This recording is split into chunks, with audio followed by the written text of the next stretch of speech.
چکوال کٹاس راج مندر کے تاریخی مقام پر 2 روزہ بین المذاہب ہم آہنگی کانفرنس کا انعقاد کیا گیا، جس کا مقصد پاکستان میں مختلف مذاہب کے درمیان ہم آہنگی، رواداری اور امن کو فروغ دینا تھا۔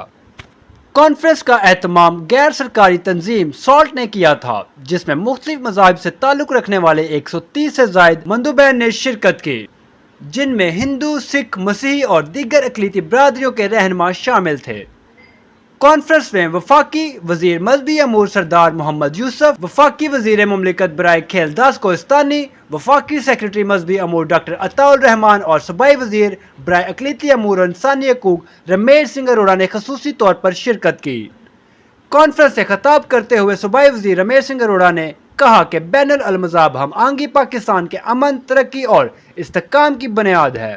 ہم سب پاکستانی ہیں، چاہے ہمارا کوئی بھی مذہب ہو یا عقیدہ۔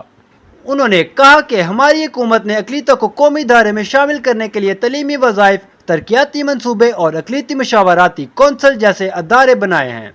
بھارتی حکومت کی حالیہ سازشوں پر بات کرتے ہوئے صوبائی وزیر نے کہا کہ بھارت کی پاکستان میں فرقہ واریت اور مذہبی انتشار پھیلانے کی کوشش ناکام ہوگی، کیونکہ پوری قوم اور تمام اقلیتیں پاک فوج اور ریاستی اداروں کے ساتھ کھڑی ہے۔